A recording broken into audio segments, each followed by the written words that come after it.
ओम शांति। सुनते हैं आज 15 अक्टूबर 2023 के अव्यक्त बाप दादा के अनमोल महावाक्य। रिवाइज डेट है 18 जनवरी 1996। आज विशेष टाइटल में बाप दादा ने कहा, सदा समर्थ रहने की सहज विधि, शुभ चिंतन करो और शुभ चिंतक बनो। आज स्नेह संपन्न स्मृति दिवस है। चारों ओर के बच्चों के स्नेह का दिल का आवाज़ बाप दादा के पास पहुंच गया है। ये स्नेह सुख स्वरूप स्नेह है। बाप दादा इस दिवस को स्मृति दिवस के साथ साथ स्मृति दिवस कहते हैं, क्योंकि बाप ने अपने साकार स्वरूप में सर्व कार्य करने की समर्थियाँ अर्थात शक्तियाँ साकार रूप में बच्चों को अर्पण किया। इस दिवस को सन सोज फादर के वरदान का दिन कहा जाता है। साकार रूप में बच्चों को आगे किया और फरिश्ता रूप में अपने बच्चों की और विश्व की सेवा आरंभ किया। ये 18 जनवरी का दिवस ब्रह्मा बाप के संपूर्ण नष्टो मोहा स्मृति स्वरूप का रहा, जिसे गीता के 18 अध्याय का सार है। भगवान ने अर्जुन को नष्टो मोहा स्मृति स्वरूप बनाया, तो ये 18 का यादगार है कि 18 ब्रह्मा बाप कितना ही बच्चों के प्रति अति स्नेही रहे। जो बच्चे अनुभवी हैं कि सदा सेवा के निमित्त बच्चों को कितना याद करते, अनुभव है ना। मोह नहीं रहा, लेकिन दिल का प्यार रहा, क्योंकि मोह उसको कहा जाता है जिसमें अपना स्वार्थ हो। तो ब्रह्मा बाप का अपना स्वार्थ नहीं रहा, लेकिन बच्चों में सेवा अर्थात अति स्नेह रहा। फिर भी साथ रहते बच्चों को सामने देखते भी कोई देह के रूप में याद सताई नहीं, एकदम न्यारा और प्यारा रहा। इसलिए कहा जाता है स्मृति स्वरूप नष्टो मोहा, कोई मेरापन नहीं रहा, देह भान से भी नष्टो मोहा। तो ये दिवस ऐसे फॉलो फादर का पाठ पढ़ाने का दिवस रहा। आगे बाबा ने कहा, ये अव्यक्त दिवस दुनिया की अनजान आत्माओं को परमात्म कार्य की तरफ जगाने का रहा, क्योंकि मेजॉरिटी लोग ब्रह्मा बाप को देखते यही सोचते या समझते थे कि इन्हों का परम आत्मा ब्रह्मा है। ये ब्रह्मा कुमारियाँ ब्रह्मा को ही भगवान मानती है, और ब्रह्मा ने साकार में पाठ परिवर्तन किया तो क्या सोचने लगे कि अभी तो ब्रह्मा कुमारियों का भगवान चला गया और ये ब्रह्मा कुमारियों का कार्य आज नहीं तो कल समाप्त हो जाएगा। लेकिन आप जानते हैं कि इन्हों का करण करावनहार ब्रह्मा द्वारा भी परमात्मा का था, है और अंत तक रहेगा। ये परमात्म कार्य हैं, व्यक्ति का कार्य नहीं है। ये पहचान ब्रह्मा बाप के साकार पाठ परिवर्तन होने के बाद समझते हैं कि इन्हों को कोई शक्ति चला रही है। अभी भी बेचारे परमात्मा को नहीं जानते, लेकिन कोई शक्ति कार्य करा रही है। वो कौन सी शक्ति है उसको भी देख रहे हैं, सोच रहे हैं, और आखिर तो समझना ही है। तो किसका कार्य है, ब्रह्मा बाप का या परमात्मा का? ब्रह्मा द्वारा किसका कार्य है? बाबा ने कहा, जो बच्चे साकार के बाद में आए हैं वो सोचते हैं कि ब्रह्मा बाबा ने अपना साकार पाठ इतना जल्दी पूरा किया, हम तो देखते हैं ना, हम तो मिलते ना, सोचते हो ना। लेकिन कल्प पहले का भी गायन है कि कौरव सेना के निमित्त बने हुए महावीर का कल्याण किस द्वारा हुआ, शक्ति द्वारा हुआ ना। तो शक्तियों का पाठ ड्रामा में साकार रूप में नूंदा हुआ है, और सब मानते भी हैं कि मात्र शक्ति के बिना इस विश्व का कल्याण होना असंभव है। तो ब्रह्मा बाप फरिश्ता क्यों बना, साकार पाठ परिवर्तन क्यों हुआ? अगर ब्रह्मा बाप फरिश्ता रूप नहीं धारण करता तो आप इतनी आत्माएं यहाँ पहुँच नहीं पाती, क्योंकि वायुमंडल की भ्रांतियाँ इस विश्व क्रांति के कार्य को हल्का कर रही थी। तो ब्रह्मा बाप का फरिश्ता बनना आप ज़्यादा से ज़्यादा बच्चों के भाग्य खुलने का कारण रहा। अभी फरिश्ते रूप में जो सेवा का फास्ट गति है वो देख रहे हो ना। फास्ट गति हुई या कम हुई? फास्ट हुई है ना। तो फास्ट गति हुई तभी आप यहाँ पहुँचे हो, नहीं तो सोए हुए थे अच्छी तरह से। तो आज का दिवस ऐसा नहीं है जैसे लोग मनाते हैं, चला गया, लेकिन उमंग उत्साह आता है कि फॉलो फादर हम भी ऐसे स्मृति स्वरूप नष्टो मोहा बने। ये प्रैक्टिकल पाठ पढ़ने का दिवस है। आगे बाबा ने कहा, आज आप किसी के भी दिल से दुख के आंसू निकले या अंदर अंदर थोड़ा आया, जिसको दुख की थोड़ी भी लहर आई वो हाथ उठाओ। दुख हुआ? नहीं हुआ। आज के दिन तो ब्रह्मा बाप को सेवा का साथी बनने का दिन है। आप सब साथी हो कि साक्षी हो? सेवा में साथी और माया के परिस्थिति से साक्षी। माया को तो वेलकम किया है ना कि घबराते हो, हाय हाय क्या हो गया। थोड़ा थोड़ा घबराते हो। माया के हल्के हल्के रूपों को तो आप भी जान गए हो और माया भी सोचती है कि ये जान गए हैं। लेकिन जब कोई भी विकराल रूप में माया आवे तो सदा साक्षी होकर खेल करो, जैसे वो कुश्ती का खेल होता है ना। देखा है कि देखिए, यहाँ बच्चे करके दिखाते हैं ना, तो समझो कि ये कुश्ती का खेल खेल रहे हैं। अच्छी तरह से मारो, घबराओ नहीं, खेल है तो साक्षी होकर खेल करने में मज़ा आता है। और माया आ गई तो घबरा जाते हैं। कुछ भी ताकत अभी माया में नहीं है, सिर्फ बाहर का शेर का रूप है, लेकिन बिल्ली भी नहीं है। सिर्फ आप लोगों को घबराने के लिए बड़ा रूप ले आती है, फिर सोचते हो पता नहीं अब क्या होगा। तो यह कभी नहीं कहो क्या करूं, कैसे करूं, क्या होगा। लेकिन बाप दादा ने पहले भी यह पाठ पढ़ाया है कि जो हो रहा है वो अच्छा, और जो होने वाला है वो और भी अच्छा। ब्राह्मण बनना अर्थात अच्छा ही अच्छा है।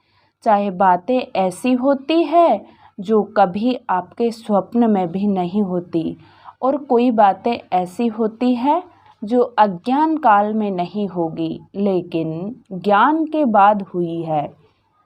अज्ञान काल में कभी बिजनेस ऊपर नीचे नहीं होगा, और ज्ञान में आने के बाद हो गया। घबरा जाते हैं, हाय ज्ञान छोड़ दें। लेकिन कोई भी परिस्थिति आती है, उस परिस्थिति को अपना थोड़े समय के लिए शिक्षक समझो। शिक्षक क्या करता है? शिक्षा देता है ना। तो परिस्थिति आपको विशेष दो शक्तियों के अनुभवी बनाती है। एक सहन शक्ति, न्यारापन, नष्टो मोहा, और दूसरा सामना करने की शक्ति का पाठ पढ़ाती है, जिससे आगे के लिए आप सीख लो कि ये परिस्थिति ये दो पाठ पढ़ाने आई है।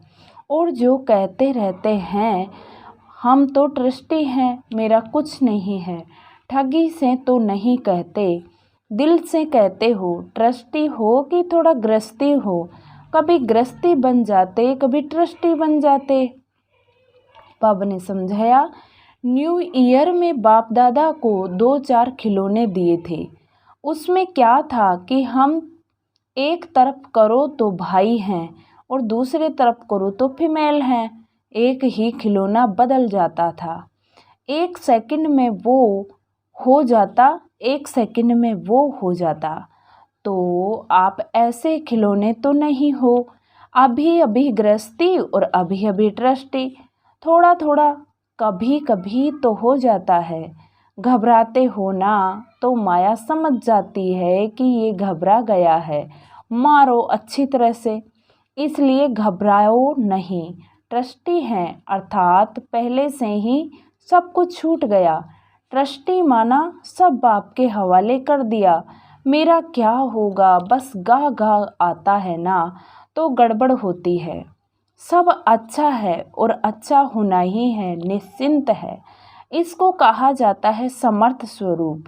तो आज का दिन कौन सा है? समर्थ बनने का, नष्टो मोहा होने का।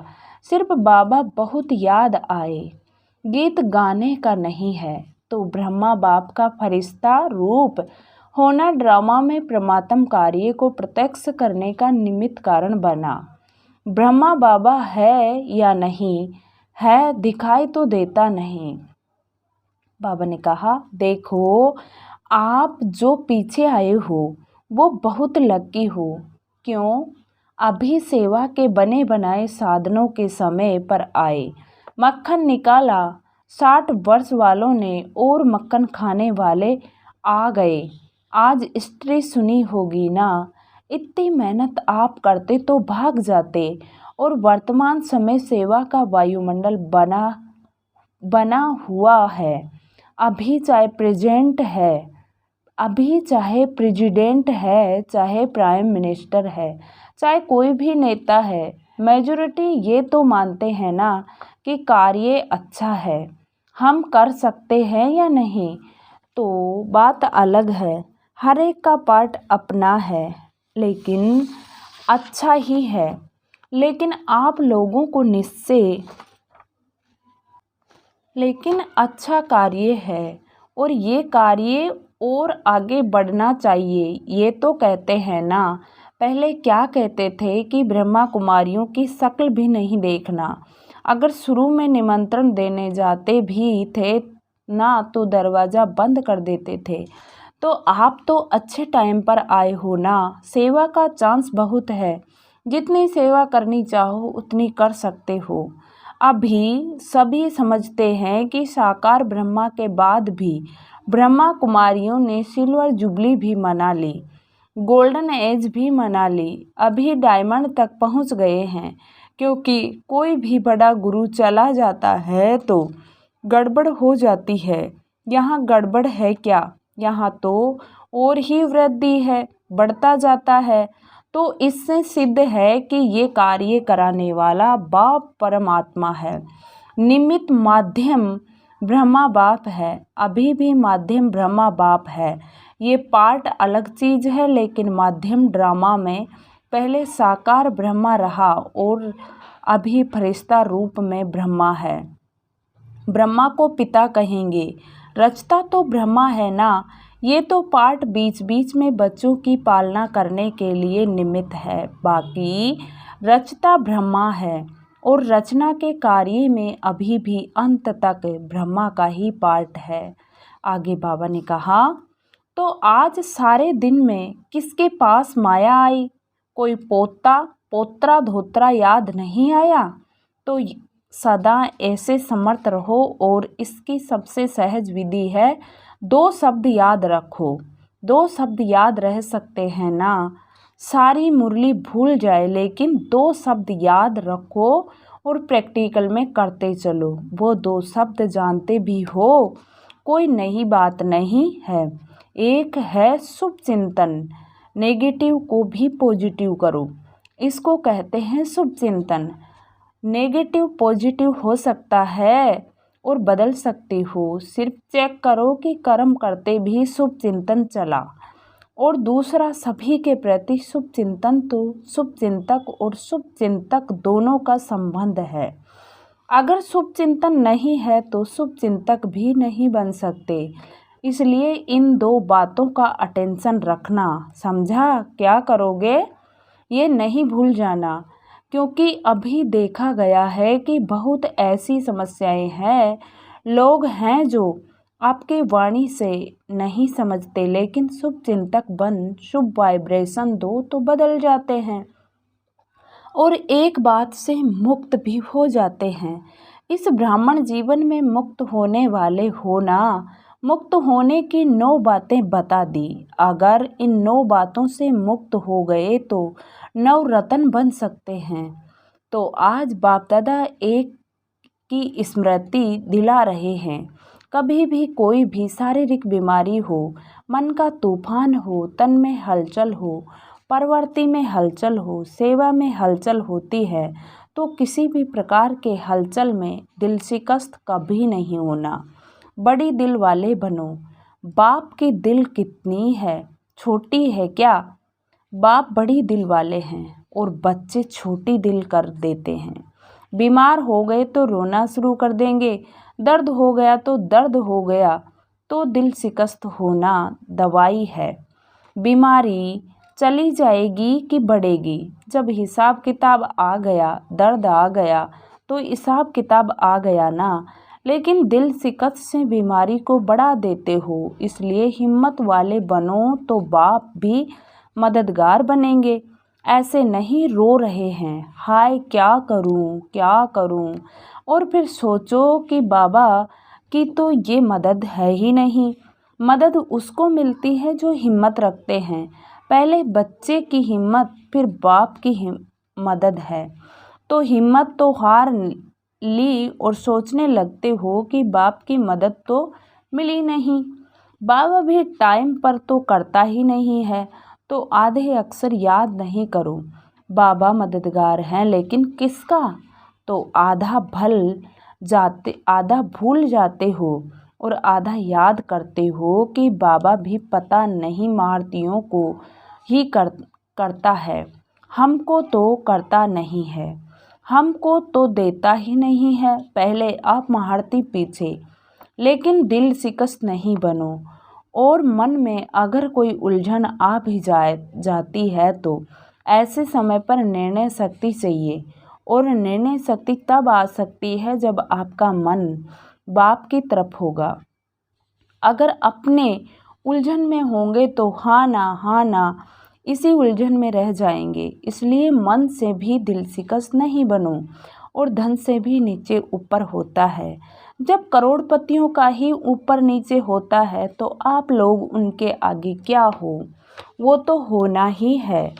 लेकिन आप लोगों को निश्चय पक्का है कि जो बाप के साथी हैं, सच्चे हैं, तो कैसी भी हालत में बाप दादा दाल रोटी ज़रूर खिलाएंगे। दो सब्जी नहीं खिलाएगा, दाल रोटी खिलाएगा। लेकिन ऐसे नहीं करना कि काम से थक करके बैठ जाओ और कहो बाबा दाल रोटी खिलाएगा। ऐसे अलबेले या आलस्य वाले को नहीं मिलेगा। बाकी सच्ची दिल पर साहिब राजी है। और परिवार में भी खिटपिट तो होनी ही है। जब आप लोग कहते हो कि अति के बाद अंत होना है, कहते हो अति में जा रहा है और जाना है, तो परिवार में खिटपिट न हो, ये नहीं होना है, होना ही है। लेकिन आप ट्रस्टी बन, साक्षी बन परिस्थिति को बाप से शक्ति ले हल करो। गृहस्थी बनकर सोचेंगे तो और ही गड़बड़ होगी।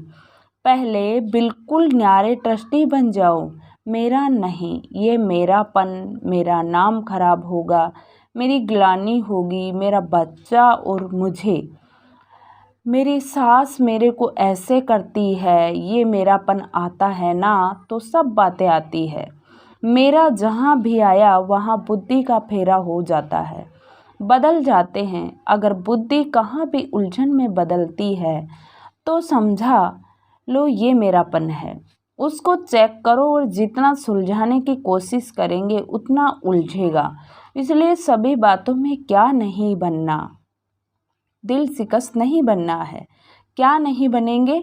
दिल शिकस्त सिर्फ कहना नहीं, करना है। भगवान के बच्चे हैं, ये तो पक्का वायदा है ना, इसको तो माया भी नहीं हिला सकती। जब ये पक्का वायदा है, निश्चय है, तो भगवान के बच्चे भी दिल शिकस्त हो जाएं तो बड़ी दिल रखने वाले कौन होंगे? और कोई होंगे? आप ही हो ना। तो क्या करेंगे? अभी समर्थ बनो और सन सोच फादर का पाठ पक्का करो। कच्चा नहीं करो, पक्का करो। सभी हिम्मत वाले हो ना? हिम्मत है? अच्छा।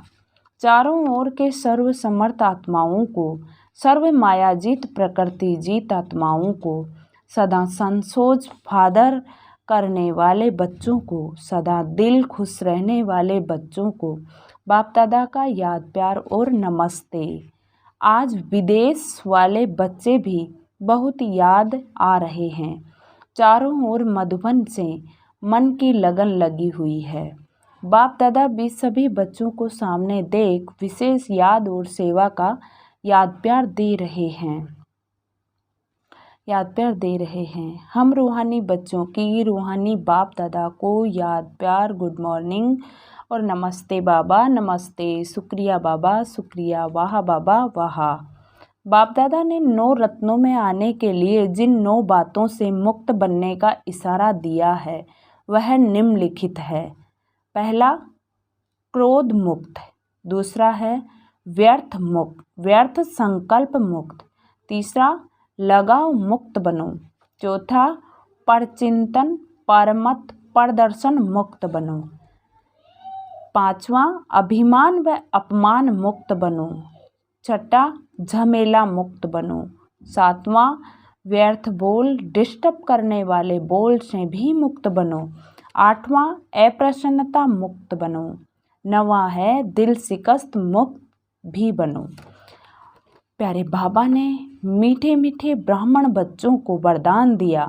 डबल लाइट स्थिति द्वारा उड़ती कला का अनुभव करने वाले सर्व बंधन मुक्त भव। डबल लाइट स्थिति द्वारा उड़ती कला का अनुभव करने वाले सर्व बंधन मुक्त भव। चलते फिरते यही स्मृति रहे कि मैं डबल लाइट स्थिति में रहने वाला फरिश्ता हूँ। फरिश्ता अर्थात उड़ने वाला। लाइट चीज़ सदा ऊपर जाती है, नीचे नहीं आती। आधा कल्प तो नीचे रहे, अब उड़ने का समय है। इसलिए चेक करो कि कोई भी बोझ व बंधन तो नहीं है।